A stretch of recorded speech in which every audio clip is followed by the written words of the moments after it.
Busy here at Team Ghana, much like so many of our businesses right now. But I wanted to jump online today because I want to talk about a thought that I've got about how do you finish the year strong? A thought process that I've been working through with a number of clients this week about how do we actually finish this year strong? And now, if you're watching me on Instagram, I am going to be scribbling across on my iPad. So you might want to re-watch this over on Facebook or even in YouTube, but I'll make sure I describe what I'm talking about. And if you're watching me on YouTube or in our Be Brilliant Networking Lounge on Facebook, awesome to see you here. Just let me know in the comments below if you're watching this on replay. Just say replay. And as always, if you've got any questions, let me know. So what I want to talk about today is how do you finish the year strong? A framework essentially for you to get back in control, to reset some boundaries, and to take some ownership of the key actions you're going to do as you finish, as we run up to the end of the year. And I'll tell you where this has come from. This week, I've had so many conversations with clients, private clients, executives in organizations and business owners that are part of my Elevate program. And there's this continuing commentary around exhaustion. People being exhausted mentally, physically, just feeling overwhelmed with what is going on right now. I don't know if you feel like that. If you do, just say a hell yeah in the comments. But there's definitely this general feeling of exhaustion, but it's a little bit different, right? It's like a feeling of malaise. There's been lots of talk in the media about this languishing that people are doing. It's like we're just existing and trying our damned hardest to get to the end of the year. The other thing that I'm hearing, so we've got this feeling of malaise, this feeling of languishing, this feeling of exhaustion going on, and this feeling of we're juggling still so much, particularly if you are a business owner, if you're an executive currently managing teams, if you're looking after various projects. There's this feeling of, I am so busy, Janine, holding space. I'm holding space for my team. I'm holding space for my clients. And I'm holding space for so many other people. And at the same time, I'm trying to hold space for myself.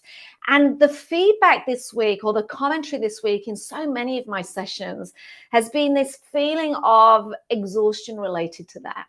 Just this exhaustion of being busy and still having a lot on our plates, the fatigue around being stretched in so many directions, trying to keep so many balls up in the air, and the fatigue around, oh my God, I'm on this race to the end of the year, and how on earth am I going to get there? What do I get done first? And it's really real. It's almost like we're a spinning top at the moment.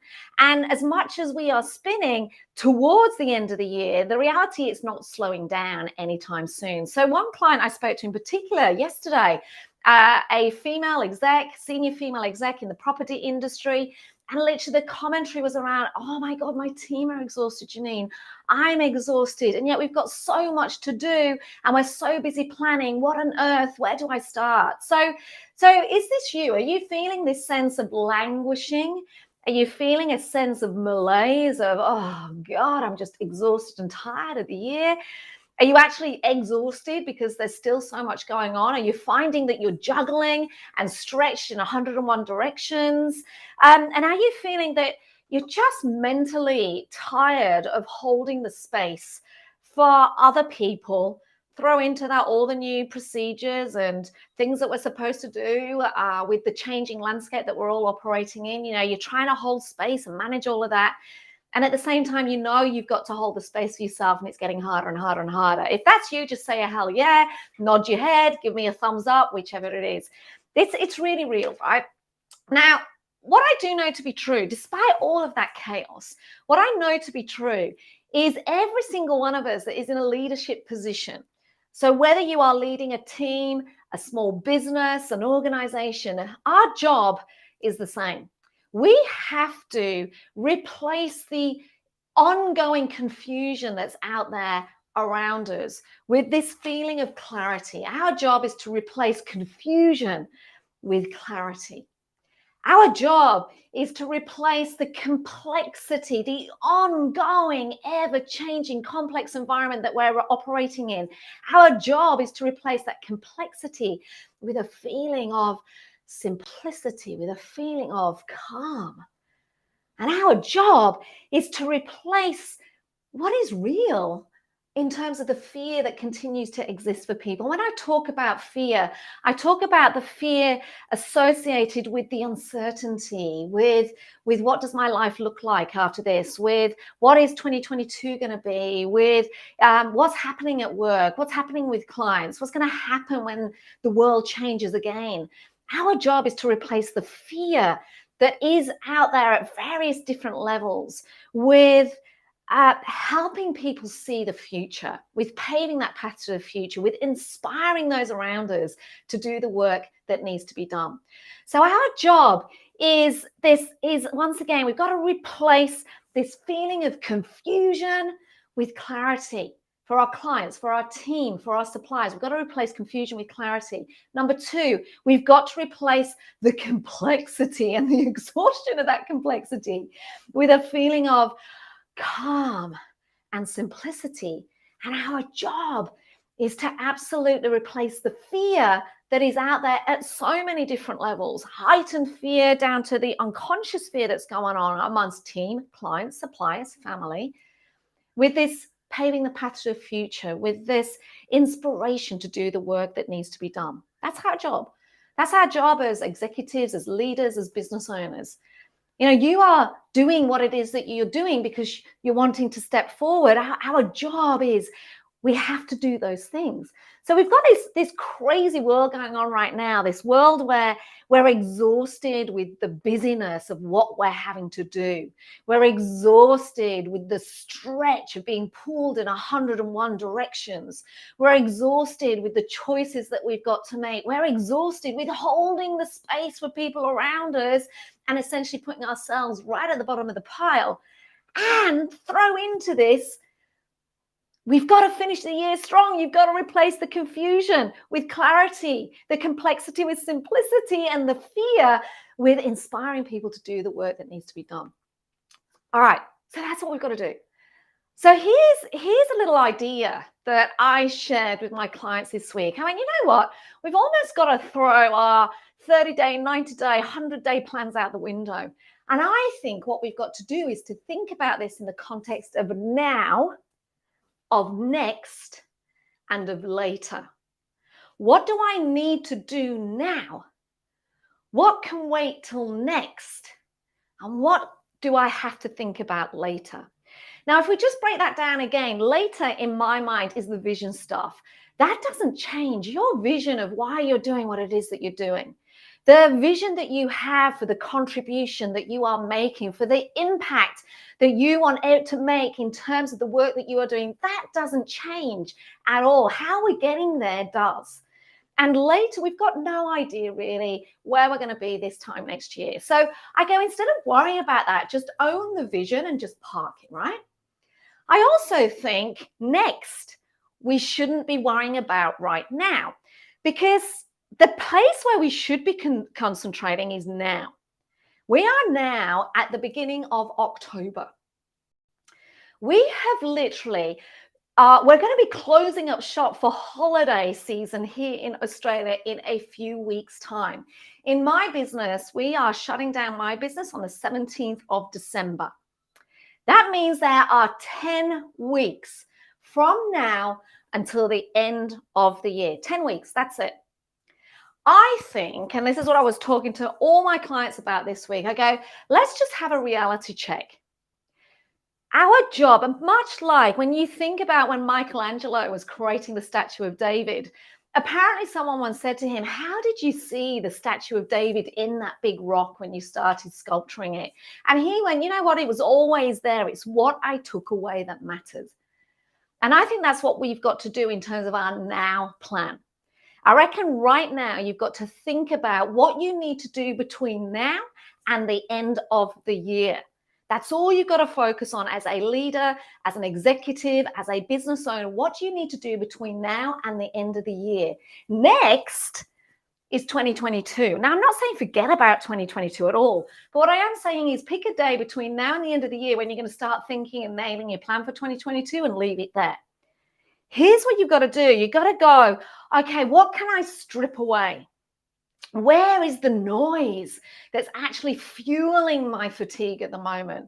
Where is the constant demands that are taking my line of sight away from the very things that I should be doing right now to nail those projects, to get those leads, to get those clients, to make those sales? Where is the stuff that is taking away my focus that I need to get rid of? And I reckon you got to get rid of it. For those of you that are watching this live on YouTube or over in my Facebook page, I'm just going to jump on over to the iPad right now. So just bear with me 1 second. But essentially what I'm drawing on this page is if we look at this now plan, once again, you've got your now, your next, and your later. Your later is your vision, which does not change. It's there. The why you're doing what it is you want to do, the contribution you want to make, the impact that every day matters. That's not changing. How are you going to get there, mate?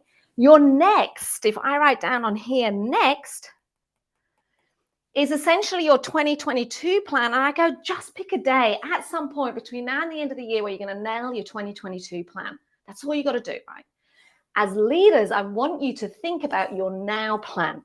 And your now plan from now up to the end of the year, if you're anything like me and you're shutting down around the 17th of December, essentially all we're talking about is 10 weeks. That's it. Now, I reckon those last 2 weeks of the year, if you look at how exhausted people are now, if you look at the malaise that's kicking in now, the languishing, the procrastination, the exhaustion that's kicking in now, I think we'll be lucky to keep the level of productivity where it's at throughout those total 10 weeks. So what I've been saying to my clients this week is let's work on 8 weeks. If you take one piece of paper and draw on it 8 boxes. So essentially what I'm drawing in front of me now are 8 boxes. So you've got one piece of paper and you've got 8 boxes. Each of those boxes represents each week. Week 1, week 2, week 3, week 4, 5, 6, 7, and 8. So you've got a box for each week. What you have to do now is think about what are the critical things that you need to do each week between now and the end of week 8 that are going to deliver on those critical KPIs that you have in your business right now. It could be projects. It could be lead generation. It could be locking in those proposals that are out there. It could be securing work for January or February onwards. It could be making phone calls. And what is the stuff that, like Michelangelo did when he was creating the statue of David, the stuff he took away from the rock, what is the stuff that you need to get rid of? What is the noise? What is the things that can wait till later? I think this is the only way that we're going to be able to get to the end of the year with a plan that is actually helping us step forward versus becoming increasingly overwhelmed with the amount of work that we've got to do between now and the end of the year within the complex world that we are in. Draw up on a piece of paper in front of me right now. I've just drawn up an A4 piece of paper. Cut it in half, half again, and there are your 8 boxes. And just think about what it is that you want to and you have to do each year, each week. By the way, make sure you take out any weeks you can't do. So for example, you may have some end of year reporting, which takes up a whole week. I've got a client that is moving house one week. There's no way she's going to be able to deliver through on projects that week. So this is about the reality check of what you can physically do between now and the end of the year. So to wrap this up, it's real. The exhaustion is real. The fatigue is real. The malaise, the languishing feeling is real. The overwhelm is real. The confusion as to what you need to do is real. You can sit there and end up crawling to the end of the year and go into Christmas absolutely exhausted and in recovery mode, or you can finish the year strong. And finishing the year strong is all about you resetting your boundaries and you getting back in control. My suggestion is you think about a now plan. You think about what is it that I have to do now between now and the end of the year. So get clear, get clarity around the actual time that is involved between now and the end of the year. It's about then stripping away the noise, the mess, the stuff that is actually fueling your tension, fueling your anxiety, getting in the way of your team doing the work that needs to be done. Strip it away. And then finally, once you've done this, the only way you can inspire the people around you to do the very things that they need to move forward, to build that business, is share it. Get really clear with the important people around you about the projects that you are going to work on and the things you are going to deliver this year. Get clear, get buy-in, so that collectively you can say more no's. Finishing the year strong is about you being in control. It's about you resetting your boundaries, and it's about you taking ownership of the very things you're going to say yes to and the very things you're going to say no to. My wish for you is you finish the year strong and you go into Christmas being able to celebrate. Hope this has helped. Any comments, flick them down below. If you're watching this in replay, make sure you mention replay. And if you're watching this on Instagram and you want to see what I drew up on my iPad, just jump on over to the Be Brilliant Networking Lounge in Facebook, or you'll be able to find this in YouTube. Have a great day.